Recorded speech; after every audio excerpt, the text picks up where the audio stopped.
welcome to Pluribus Unum's Fireside Chats. Not as good as FDR's, but hey, it's something. Now, this episode is going to be slightly interesting for two things. One, all of the news stories are foreign news. For some reason, there wasn't really that much actual, like domestic news going on, apparently. Or at least none that I felt was worthy to talk about. And funnily enough, technically, all of these news stories sort of relate to the main topic of the video. And when I tell you what these news stories are, or if you're skimming through the news stories, you'll tell that's probably a bad sign. So anyways, let's get right into the news. First, an update on the Italian election. How did we do? Very bad. Giorgia Meloni claims victory to become Italy's most far-right prime minister since Mussolini. Election breakdown doesn't even necessarily matter because it's like, here's the one thing. It's like, okay, so Brothers of Italy, in total, they have 119 seats. League has 66. The Silvio Berlusconi party, Forza Italia's got 45. And the other one in their coalition's got 7. And that's supposed to be the moderate party. And on the other side of the aisle, we have 69 for the Democratic Party, 12 for Greens and Left Alliance, 2 for More Europe, 1 for Civic Community, 1 for a Regionalist Party. The Five Star Movement got 52 seats. Looking at that, coalition, graph that they have, it's like the one silver lining that, you really have to see this one small silver lining is that apparently they do not have enough to form they don't have enough seats to reform the Italian constitution. At least the last thing I read about it said so. And that is the one silver lining you can take. Unless the seat totals changed, or will change, because that will be very much not a silver lining. And the one interesting thing about this, thing that shows the results is that due to the fact that they're actually counting the previous one, where the legislative branch was much bigger, they're showing many huge losses for, most of the parties lost seats because, again, they used to have a larger body, so even to a degree, most people lost. League and Forza Italia both lost 59 seats. The Democratic Party lost 43 seats. More Europe lost 1 seat. But the biggest loser of the night was the Five Star Movement that lost 175 seats. Not only did they lose because of that, but they also lost just because the party is just not in anymore. Now, of course, this is very much a bad thing, but the thing is, some people who are pretending to be leftists are trying to somehow weave this into a good thing, like Jimmy Dore, Glenn Greenwald, and the person who is the subject of this video are trying to somehow weave this as some sort of win for their political cause, even though this is literally a win for fascism. The party is literally a neo-fascist party that has its roots in the Italian fascist movement, and anybody who is claiming victory on this night is a fascist. They are also somehow winning on the same day that Hillary Clinton is winning, because Hillary Clinton also saw this as a victory, because she says, if a woman wins, then it's automatically a victory. No, it's not. And this is one of those things where you, again, this is how bad society is. Every time prior to this, when people would say, fascist, this person is a fascist, it'd usually be prefaced or afterwards say, no, they're not technically a fascist. They would usually actually have, something that makes them not fascist, but it's she literally praised Mussolini. She literally, unironically praised Mussolini, and her party is from the Italian neo-fascist movement. It has the same symbol as an Italian neo-fascist party. It has members from that Italian neo-fascist party. There is no ifs, ands, or buts. This isn't a win for MAGA communism. This isn't a win for the anti-establishment. This isn't a win. It's a lose. It's just actually really surprising that it's even a thing that we can say, oh, Italy has taken back fascism. I still remember back in the day when people were calling Matteo Salvini fascist. But now Giorgio Meloni is literally saying that he will not even be part of her, government. Because she doesn't view him as that right wing. I guess Italy just didn't take enough safeguards. I guess since Germany took the blunt of the shame of World War II, I guess they're the ones who took the most strides to try and stop any future right-wing movements. The other two, since they weren't, the baddest ones, apparently, they got lax results. I mean, Japan is currently governed by an extremely nationalistic right-wing party, and Italy is going to be governed by literal fascists. So, clearly they didn't take enough strides. Anyways, now let's move on to a W. Cuba has finally announced that they are legalizing same-sex marriage. In a historic referendum, 74.1% of voters stated that they would legalize gay marriage in Cuba. I'm sure there are some of you who are reading this and going, election? Cuba? What? Because here's the thing, Cuba, here's how it works. They hold referendums instead of holding elections for elected officials. They do hold elections for elected officials, but all of them are under the Communist Party label. And the only real argument is who you will nominate for your specific constituency. That's the only issue. They'll all still toe the Communist Party line, etc. But referendums are usually where Cuba shines, because that's what Fidel Castro wanted. He wanted direct democracy from his people. And of course, many people, a majority of people on the left, are going, great W, 100% W. Then of course we're getting some people, particularly in the crowd of this person who is the main subject of the video, who are somehow claiming this is an L, even going so far as to state that Cuba is now Kino, or communist in name only. This very much ties into an actual trend that I'll talk about, so I'm going to leave it for that, and instead we're going to move on to the next story. This is a sad one. Well, I guess kind of sad. Well, I mean, a little bit sad, but also sometimes a little bit funny. You'll see what I mean. Edward Snowden, remember him? The guy who leaked a bunch of information that stated that the US was illegally wiretapping everybody's cell phones, and then he fled to Russia because because the US literally forced him to flee to Russia, because they forbade him from literally getting a visa or an amnesty, sanctuary thing anywhere else. Even to the point where he basically, literally, this is an interesting story that happened, a long time ago, of course, but it was the Evo Morales story. For those who don't know, Evo Morales, the president of Bolivia at the time, he was very much supportive of Edward Snowden and what he did, and stated that if Edward Snowden came to Bolivia, he would absolutely give him, asylum. But then, he said this while he was in Russia doing an interview for RT.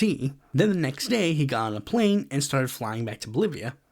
However, as he did so, it was announced that Italy, the UK, and Spain, and I think it was those three, maybe France instead of Spain, but 3 countries bordering the area announced that they would, they told Evo's plane, you need to land, you are forbidden from entering our air zone.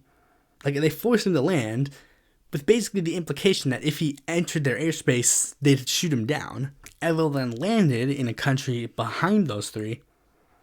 Then, immediately, the Spanish, he landed in Austria, I believe, and immediately, the Spanish, guy in Austria went there and then said, Evo, you need to open your plane and we need to investigate you, because they believed that he was hiding Edward Snowden, because the only way Edward Snowden could get asylum in Bolivia was if he was in Bolivia. A lot of Latin American countries, you have to claim asylum when you're in the country. Most European countries, they don't have that rule, but it just so happened that no European country could take him because the US said, you're not allowed to. But anyways, why is he in the news now? Well, Russia had announced that they are giving Edward Snowden Russian citizenship.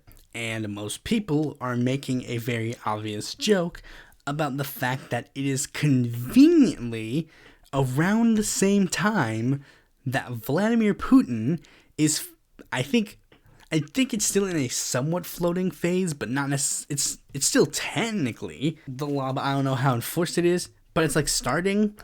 It's like around the time that they're starting the idea of going to anybody who is a Russian citizen to be part of the military for the Ukraine conflict.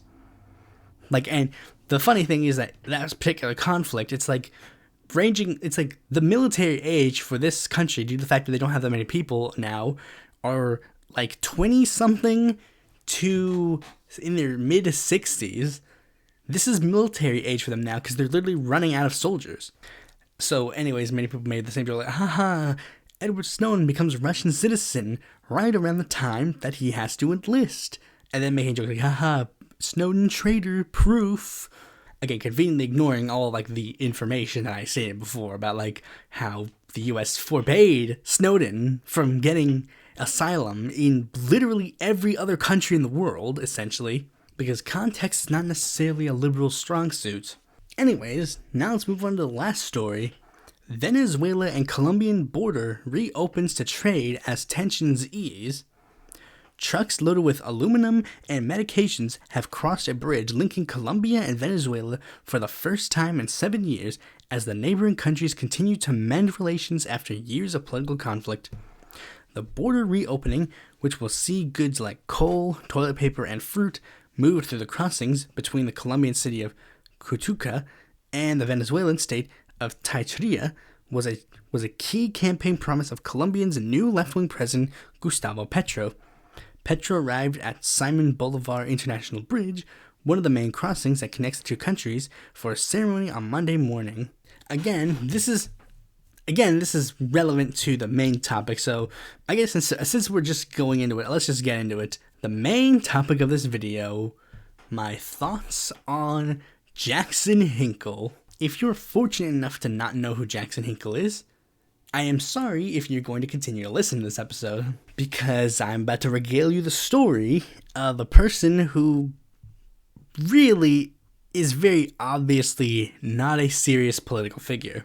I guess that technically gives away what my thoughts are very early on. Jackson Hinkle entered the discourse in 2019, running for San Clemente City Council, running with DSA and I think a couple of other progressive organizations. Maybe not, probably just DSA. Hinkle did not end up doing well in that race. Now that he lost, he didn't really have that many options. He could either become a lobbyist, which wouldn't necessarily work considering he was small, and he was supposedly of the progressive wing, so being a lobbyist wouldn't necessarily be one thing that he would be in favor of. He could run again, but for what? He was young. He didn't really have that many options at the time. I mean, running in the same race again might get a little tiring, especially considering that might lead to him just getting the title of like a perennial candidate, which in politics is basically irrelevant. He could go away, but then again, he would still be irrelevant. So Hinkle decided to take the last option, which was become a pundit of some kind. But since he was an incredibly young, completely irrelevant city council candidate, his only option was to become a podcaster, launching a show on January 25th, 2020, called Behind the Orange Curtain, making a reference to the fact that he is from Orange County, California. However, Hinkle one day thought, that name's a little too interesting for me, so he decided to go with a more generic name, The Dive. Why? Because he took a dive in views. I kid, of course. The real reason was because he wanted the name to match up with him in genericness. Stop me if you've heard this idea before. A white progressive from a blue state making a punditry show about the populist left. I'm surprised it took us until 2020 to get to that point. However, there was a problem around that time period. You see, 2020 was around the time where the progressive indie media, or like LeftTube or BreadTube, whatever, had officially started severing. You see, the thing about it is, in 2016, and even to a degree 2017, we were all basically united. But like it wasn't until late 2017, early 2018, or maybe late 2018, like it was basically in the last teen years of the 2000s where things started breaking, divides started forming.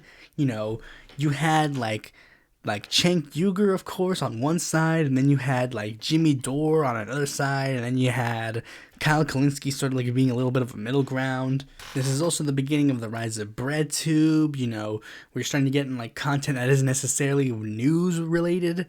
Like, I mean, big shock. You can make progressive or leftist content that doesn't involve the news? That's crazy talk. You're getting your video essayists, your debate bros, and everybody starts forming cliques with each other. And by 2020, when Jackson entered the scene, Jackson was going into 2020 with 2017 mindset of everybody being united and hunky-dory. But by the time Jackson entered the scene, things were too divided for him to do anything. I encountered a little bit of the same problem. I started my show like basically when the divides actually started happening in front of everybody. Like, I showed up when the cracks started forming. Hinkle showed up when the cracks had already expanded to the point where you couldn't fix the thing. And this is especially a big problem for any newcomers who went into the scene, because now you basically feel obligated to join up with a crowd. Like, you seem like forced to like pick a clique. You have to join the debate bros. You have to join the video streamer. You have to join whatever. Like, you are forced to join a clique. But the thing is, the way you join this clique is like very weird, because you have to do a lot of contradictory things to get to that point. First, of course, find the crowd. But then there are two things you have to do to sort of like stick with that crowd and make sure that crowd doesn't turn on you. You have to, one, be generic enough to stay in the crowd. Like you can't veer too far from the type of content they make, the type of views they espouse, or whatever.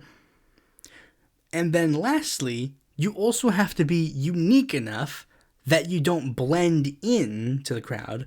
Like blend in too much. Like, for example, if you're a debate bro, you're gonna be forced to stick with certain viewpoints that, whatever. Like, if the debate bro consensus is this war in this nation is good, then you saying that you don't agree with that sentiment, they might not like share your content because they think you might be one of the bad ones. They might not platform you as much because you might disagree with them. But then on the complete opposite end, if you're going to repeat literally everything they say, basically verbatim, with no uniqueness whatsoever, you're not really going to get anywhere, because why watch you when they can watch the other person? Maybe I might go further in depth in this in the future, but all you need to know is Hinkle was now put in this position. So what Hinkle ended up doing was choosing the crowd that felt the most right to him, I guess. And he jumped on the Dore crowd. But the thing is, while he jumped on the Dore crowd, he was basically sort of like a Kalinske, but leaning in the Dore direction. For example, Hinkle was very much in like the whole, like a Bernie Tulsi ticket. Like, a lot of us were, like the Bernie and Tulsi ticket will be the best ticket for the presidency. But the problem was, by that time, that group had essentially evolved into Bernie bad, Tulsi good, so he really didn't have a place there. And he basically stayed irrelevant until Force the Vote. Like No Comrades Under 1K, the whole point of the hashtag was essentially to build each other up with no vetting whatsoever. As such, Hinkle magically went from a nobody to being literally everywhere. Like, I'm being serious. Like, literally, I had never heard of Jackson Hinkle before Force the Vote. Then all of a sudden, boom, he just randomly shows up everywhere I go. I had so many people that I was, like, following, retweeting Hinkle, literally, all of a sudden, out of nowhere, just randomly. He's just like, hey, like he randomly just popped out of nowhere. Which made me sort of immediately suspect of him, to be fair. I was like, if I literally had never heard of this person before, then all of a sudden they randomly start popping out of nowhere, then I think there might be a little bit of a problem. Hinkle even got shouted out on Joe Rogan by Kyle Kalinske. I originally thought it was the election night special, but it was apparently it wasn't. I think it was like one of his other appearances. And the interesting thing is that we actually saw the YouTuber cycle happen before our very eyes with Jackson. For those who don't know what the YouTuber cycle is, or like the left tube cycle might be, it's basically the idea that a person espouses it, like they're a new face in the crowd, or like they might be a prominent face that already existed, but basically they say something and then a certain section of the internet finds them and they like that, and then they give them financial support and like, you know, whatever, like they'll sub to them, they'll give them money on Patreon or whatever to support them. And as such, seeing this crowd, the YouTuber in question will then just parrot what they want to hear. And then as such, they get more money or more fame, and the cycle repeats. And now they can't stop, because if they stop, now all of a sudden, all that fame and fortune goes away. And now he was being welcomed by the door crowd with open arms, so now he's now no longer just an also there. Now he has to be part of the big boys, which means now he has to start sounding like one of the big boys. Now all of a sudden he's got to ramp up his criticisms of Bernie. Now he's got to ramp up his criticisms of AOC. Now even though he expressed support for voting for Joe Biden, now he has to rally hard against people who did vote for Joe Biden. But again, Hinkle can't just do that, because why do that when you can watch Jimmy Dore do just that? Or Nico House, or Fiorella Isabel. So again, Hinkle needs to find some sort of new thing to be. So now he can kill two birds with one stone by announcing he is now an anti-DSA communist.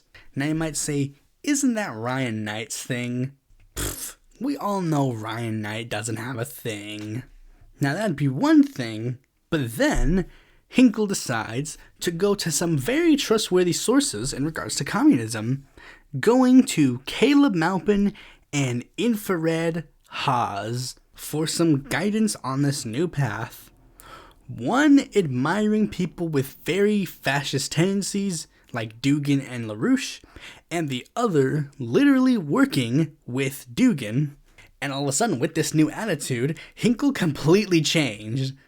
Hinkle, this is the thing, Hinkle before then, he was known for wearing a sweater, for being, nice, for being, calm, for being whatever. Then afterwards, after being associated with Haas, all of a sudden he stole his dude bro attitude from him, and now all of a sudden he's all of his videos, he's wearing a tank top, he's flexing, he's being all macho man.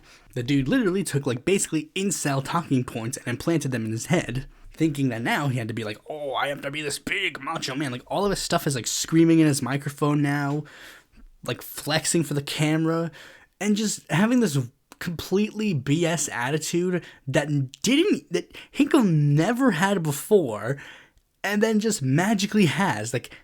If you told me when Hinkle first showed up that this dude's a dude bro, I'd be no, he's not. This guy looks nothing like a dude bro. He's this scrawny white guy in a sweater. But then, of course, that makes sense. That's what a scrawny white dude in a sweater would think that a man does and acts like.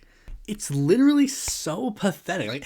If Hinkle never even adopted that, I probably would have taken him a little bit more seriously. But this just magic shift of this completely different perspective is just baffling. Especially since the dude, he still has inklings of his obviously nerdy past. I'm getting a little ahead of myself here, but when he tried to do what Sam Cedar did with Destiny. For those who don't remember, during the Hippy Dippy Roundtable, Destiny, the streamer Destiny, was going to debate with Haas, and then, for some reason, Haas and Jackson Hinkle decided, for this episode, we're going to do the whole Sam Cedar thing, and then Hinkle's going to show up, and then he's going to scare Destiny away from the debate, and whatever. And when Jackson showed up, you should see the look on his face. He looks like an actual child. He looks like a literal actual child. So excited. he is and then he's like looking around like he's literally like, huh, what do I do now? It's so freaking pathetic. And it's not helped by the fact that Hinkle decided to copy the Haas strategy and then like get really, really close to the mic to the point where you can't even understand what he's saying. And also, the mic is just cutting in and out repeatedly. Like, Destiny and Dylan Burns, they don't address him at all. They're literally just like, hey, what's up? And you can clearly tell he was expecting something else. He was expecting, like, Destiny to be, like, mad or something. Like, he was expecting a verbal reaction. He, like, flexed for the camera for no reason. And everyone's just like, nobody even remotely was like, they didn't care. It's just like, okay, if this is what they're doing, this is what they're doing. But then Hinkle walks away. And then Haas jumps in for the rest of the debate. And it's like, what was even the point? And it's not even helped by the fact that, like, Hinkle, he's, like, going around everywhere trying to debate all the big debate people. And then, like, to show he's definitely not compensating for something, he'll go into the debate, make a huge ass of himself, flex for the camera, say some spiel about how, whatever, like, basically copying what Haas does, except surprisingly Haas is a little bit more well-spoken than him. I don't know how that's possible. The dude is literally, like, right up to the microphone, and it's, like, peaking every single second. The dude who thought that women only had two holes, like, how is that guy more well-spoken than freaking Hinkle? And then after it's done, he runs around claiming victory in a debate that he clearly did not win. And here's a huge tip for anybody who wants to do debates. If you have to go around claiming you won a debate, you didn't win. This is the fact. This is an objective fact. If you're claiming victory, you lose. Nobody who wins a debate goes around saying, I won a debate. That's a fact. And if you might say, oh, but if a person you said, it doesn't matter. Universal. It doesn't even matter if I agree that they won the debate. If they're going around saying they won the debate, then they lost. Especially when they have no credence of winning the actual debate. But of course, Hinkle is more well known nowadays, not just for his dude bro attitude, not only for like all the stuff I mentioned previously, but for the fact that he's one of the few people on the internet who is trying desperately hard to make a political ideology, because we all know that always works. Isn't that right, vocaps? Isn't that right, liberalist society? Isn't that right, anti-centrism? Okay, well, granted, anti-centrism is supposed to be, like, satirical, but the things that Hinkle says are apparently not satirical. In fact, there's so much not satirical, I've technically already made a video about it. I guess the first one we're going to have to tackle is something called patriotic socialism. Patriotic socialism is an intentionally vague term that means a lot of different things. On the surface, you might think, oh, it's just socialism with maybe some patriotic tendencies, like the pink tide, but for America. I mean, granted, I sure as hell thought that was it. Clearly, whatever the heck freaking Hinkle had in his head was not at all what came to my head, especially considering one of the words in there definitely doesn't tip me off to something. First, we should address a couple things. One, I already made a video about this. It was a podcast called Should the Left Be More Patriotic, where I basically addressed patriotic socialism. Go watch that if you haven't already. And second, we should address some of the basic things beforehand. You know, like, one of the things that this led to was an argument about whether or not the left should be patriotic, especially in America. Again, made a podcast about that. But, like, with America's patriotism is very much the antithesis of socialism to a lot of degrees, because a lot of American patriotism stems from, it's like huge, it stems on America's past, and a socialist should very much be a lot critical of America's past. You know, capitalism, imperialism, racism, genocide, the whole basis of American philosophy is private property rights.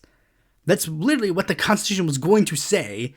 Like, everybody has the right to life, liberty, and the pursuit of happiness was originally going to be like life, liberty, and private property. And their version of and the right-wing version of patriotism is just so incredibly vague, waving flags and crawling out anti-American ideas like single-payer healthcare. Like, that is basically the basis of what would American patriotism be. But hold on, maybe Pat Sokes they haven't addressed this.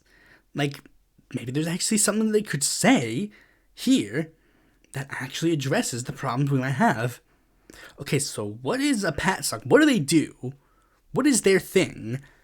Well, they wave flags, they attack Democrats, they attack leftists like DSA and Bernie, they dog whistle about George Soros, they attack identity politics movements like the LGBTQ, they have a super chauvinistic dude bro attitude, they support right-wing movements like the January 6th insurrection and the truckers convoy. I'm seeing the pat, not really the sock here. And this is one of the few ideologies where I will legitimately call it like a pat sock instead of like how I wouldn't call like democratic socialism dem sock or social democracy social democracy. Like, I'm not going to call them like that because I don't believe that it's true. But for this one, I'm perfectly okay with, because patriotic socialism is literally just stupid. Hinkle does all the stuff that I said. Like, these are all just from Hinkle. I didn't even mention like his followers. His followers can do whatever.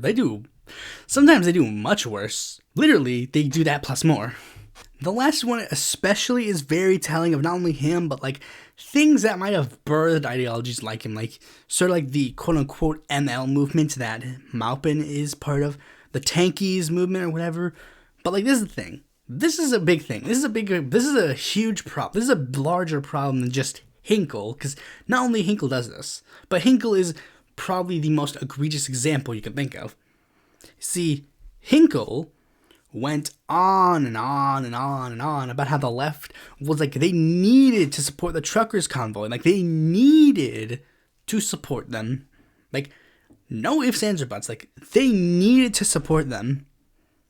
And he was like the thing was, he even tried to make some like actual legitimate arguments for it, like saying like, oh, even if we don't agree with their goals, it's good to stand by and support working class movements, regardless of whatever political viewpoint they espouse, because as Marxists or socialists or whatever, you gotta support working class movements. This does tie into a little bit of the patriotic socialism part, but like these guys, this was basically just Maupin, Haas, and like the Dorite left. These were the only people in the entire left wing of the world, even if you could call them that supported the truckers convoy. Literally every other left-wing movement in the world denounced them, especially ones in Canada, like the Canadian Communist Party, which these guys turned around and immediately went, oh, the Canadian Communist Party are full of liberals. They did the same thing with the American Communist Party. It's literally the Skinner meme, where it's like, am I the problem? No, it's everyone else who is wrong. But again, Hinkle tried to make the argument, doesn't matter if we support or oppose what they want. It matters that we support working class movements, regardless of their political affiliation or what they want to do. Okay, then. Then he turned around and bashed the Netflix walkout. For those who don't know, a bunch of Netflix employees walked out because Dave Chappelle's transphobic-ish special was on the streaming service. Hinkle went around saying, no, we shouldn't support them because they're not working class. They're the professional managerial class. But let's take a look at it again, and this is very abundantly clear. The right-wing movement with right-wing goals to stop vaccinations or stop masking, like the objectively right-wing goals of the movement, they get praised by Hinkle. And yet, the one with explicitly left-wing goals of combating transphobia is bashed and stopped. Like, we can't support that one.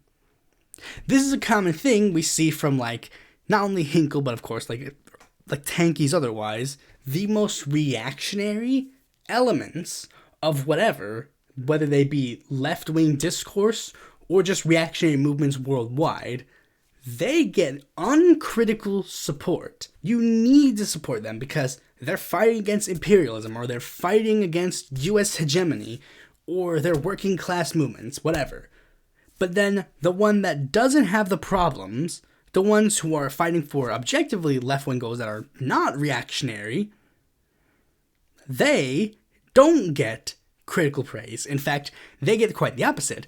They get extremely critical, bashing and smears. The most common example is, of course, with a bad foreign leader. We'll ignore, Russia or Iran for now, but we'll instead focus on my forte, Latin America.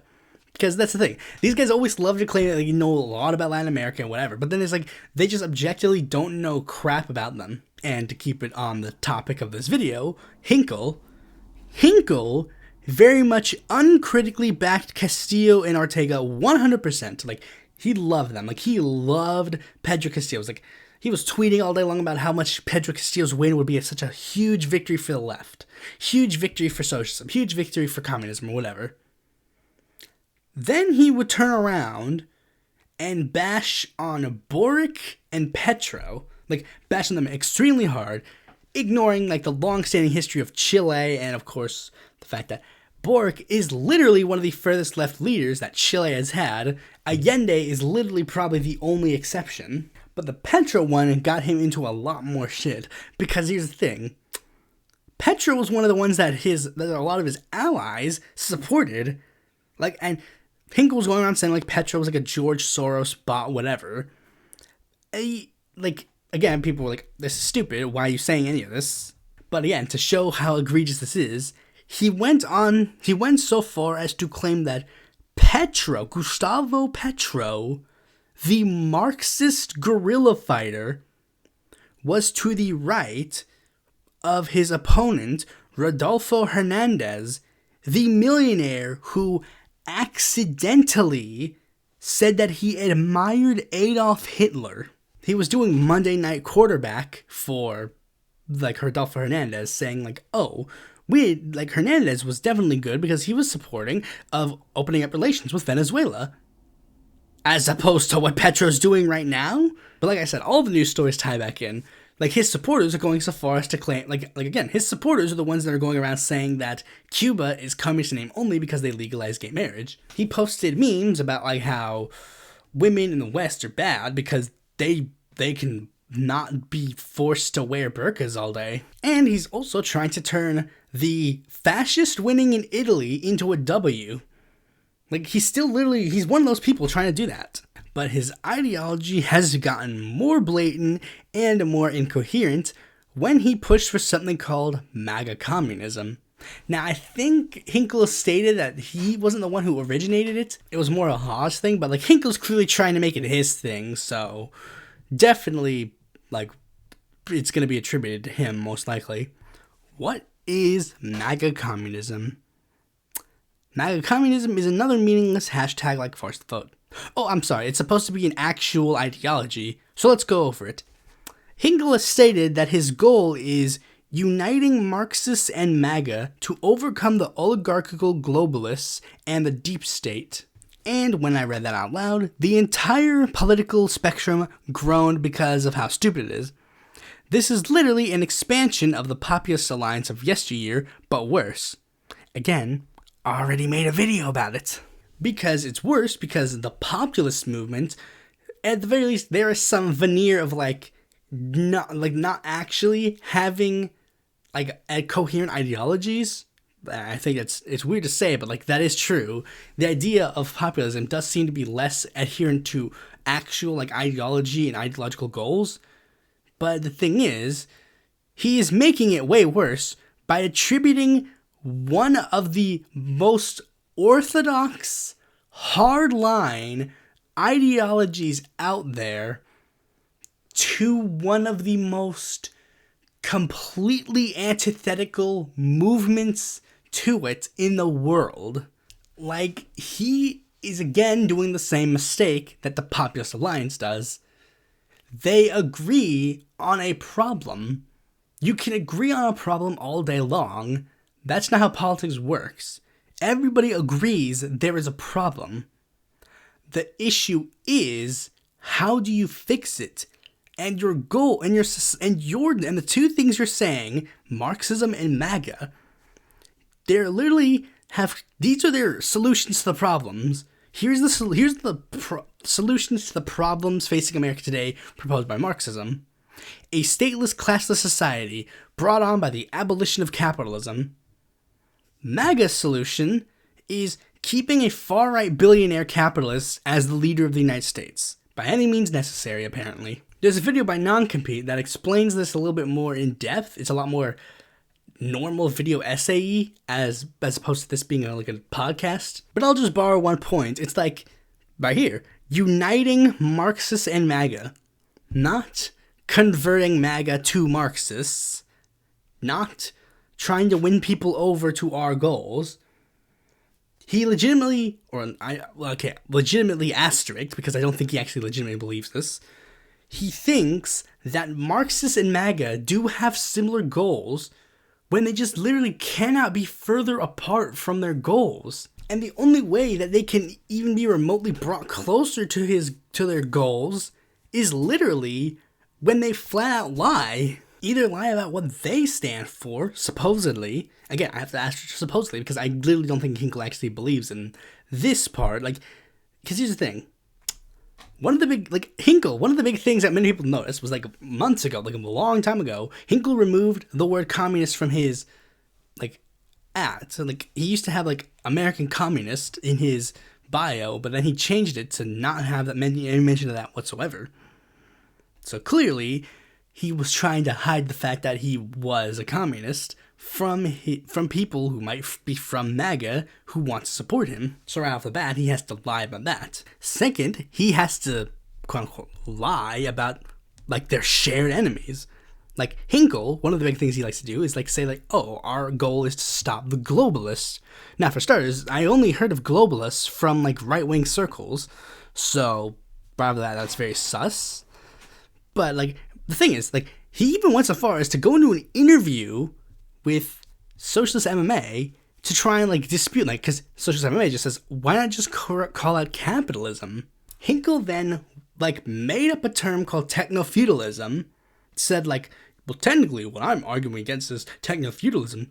Now, you could say that I should argue against that, but I think a more universally accepted term, like globalists, would be more acceptable for most people to understand. And if you want, I guess you can go around claiming you need to fight against techno-globalists, but I think we need to focus on more actual realistic terms that more people use. Except that's not all what he freaking asked. And second of all, capitalism is way more acceptable of a term than globalists. Way more people know what a capitalist is than a globalist is.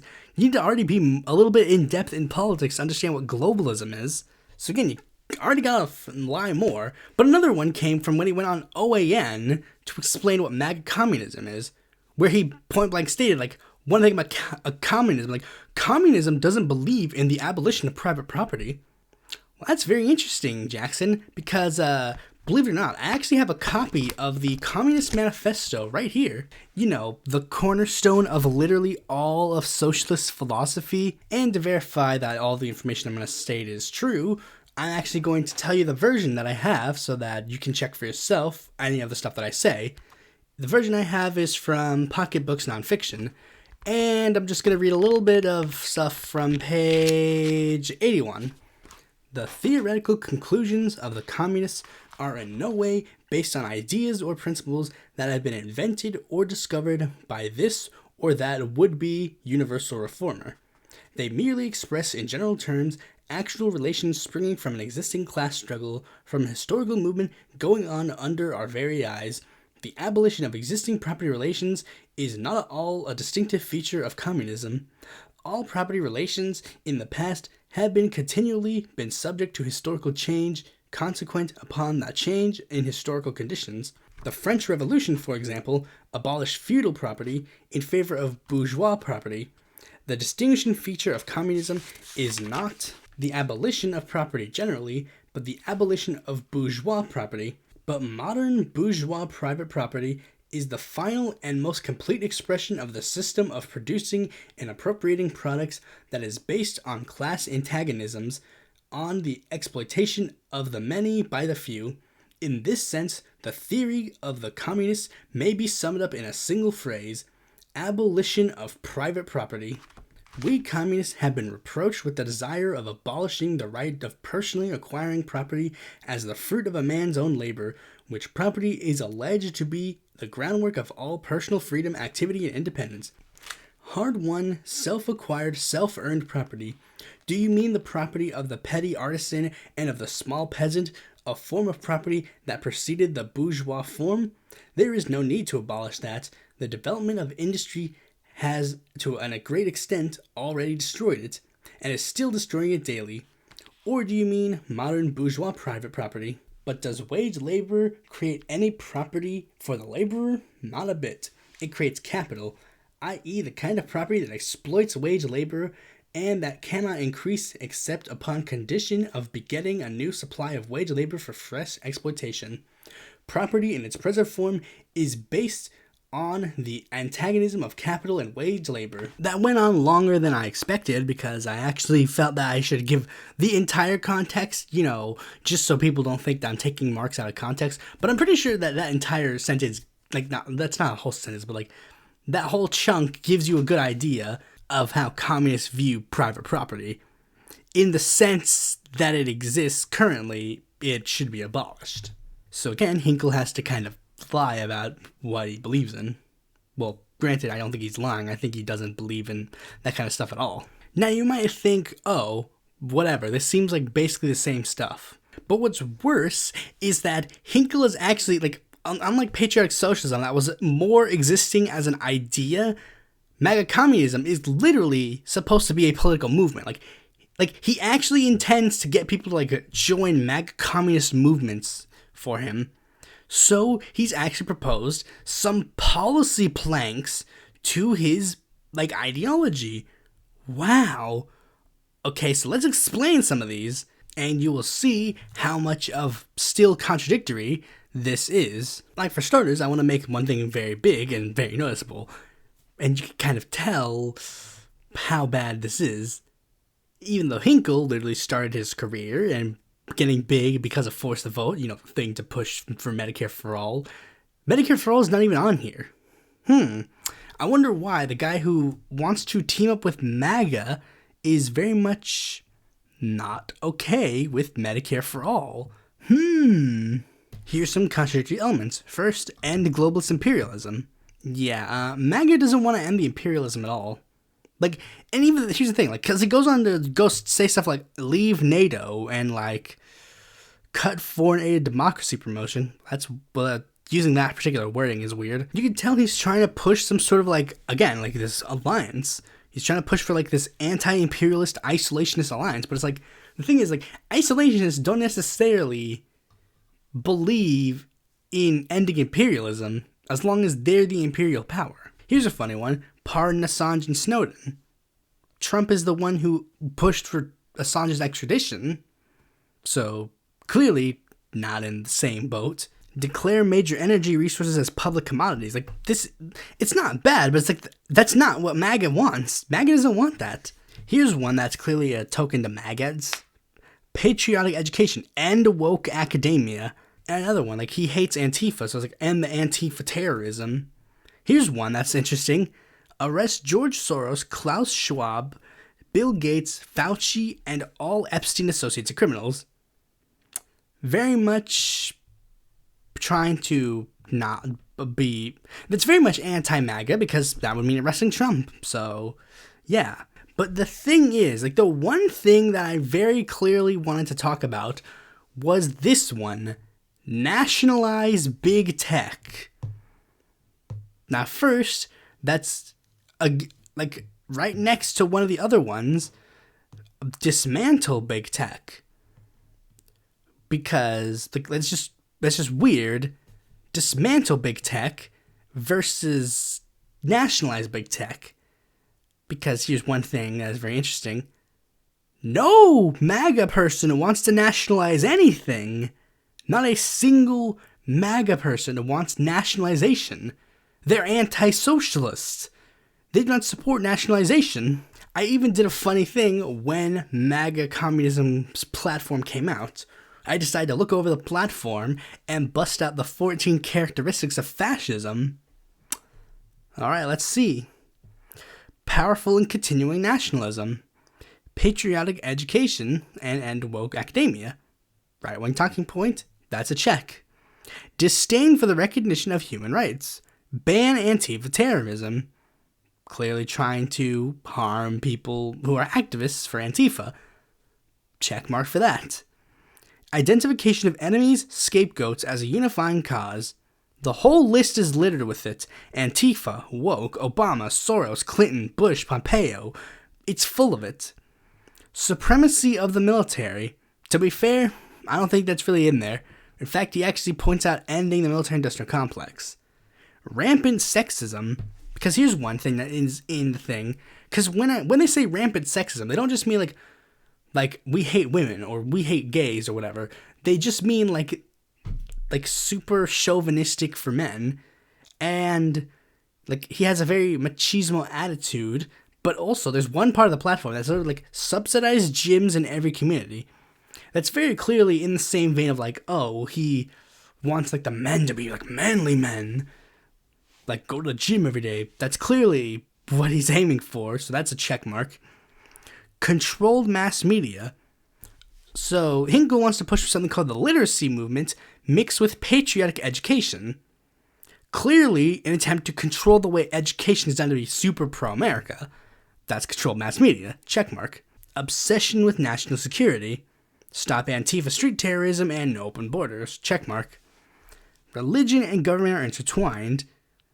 That was more Maupin's thing. I never really saw Hinkle do anything religious oriented, so I'm going to leave that as a blank for now. And corporate power is protected. He wants to end monopolies, so I guess no. Labor power is suppressed. Hinkle has cry-fouled some union strikes, but has supported others. I don't know. Disdain for intellectuals and the arts, and woke academia. Checkmark. Obsession with crime and punishment. And Antifa terrorism, deport Obama, jail Soros, amongst others, very much qualifies. Check. Rampant cronyism, nothing here relates. X. Fraudulent elections, same here.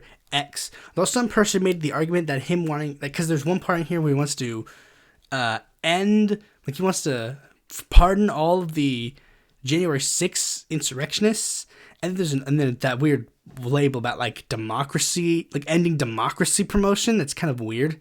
So, excellent. So that's a total of 8 out of 14.